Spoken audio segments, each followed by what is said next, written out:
Woensdag 22 november gaat Nederland naar de stembus voor de Tweede Kamerverkiezingen.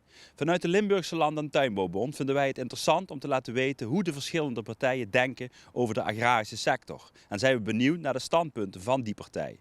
Wij vroegen verschillende Limburgse kandidaten om te reageren op diverse vragen over de agrarische sector. Deze keer stelden wij Limburgse kandidaten van verschillende partijen de vraag: wat voor ideeën heeft uw partij om de afzet van lokale, biologische en duurzame producten te bevorderen? Ja, ik zie in Limburg heel veel mooie initiatieven. Kijk alleen hier in Beek naar boerderij Jansen, waar je gewoon van de koeien die hier rondlopen, het rundvlees of de melk kunt gaan kopen. De LTB heeft daar een belangrijke rol in en wij vinden dat er meer ruimte voor moet komen om dit soort initiatieven te ondersteunen. Dat zorgt voor veel draagvlak en zichtbaarheid voor de agrarische sector. Ik zou zeggen, begin bij jezelf. Kijk even niet naar de boer en de tuinder, begin bij jezelf. Wat mij betreft mogen de ketens kleiner worden of op slot gaan. En gaan we terug naar de kruidenier, de slager enzovoort.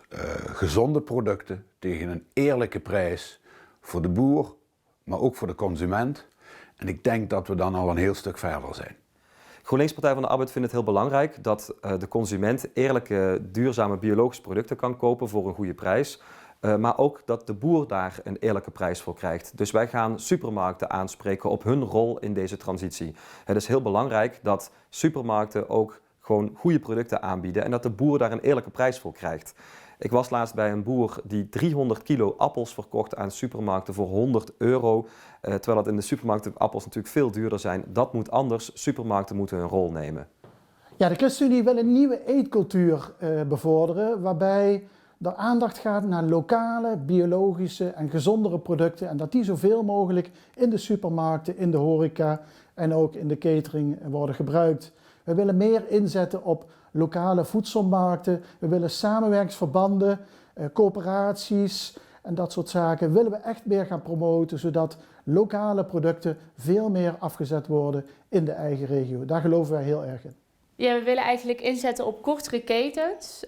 Dus we willen dat de boeren veel directer aan de consument kunnen leveren. En tegelijkertijd willen we bepaalde duurzaamheidsvoorwaarden stellen aan supermarkten en aan het algehele inkoopbeleid, zodat de kwaliteit van onze producten ook echt goed is.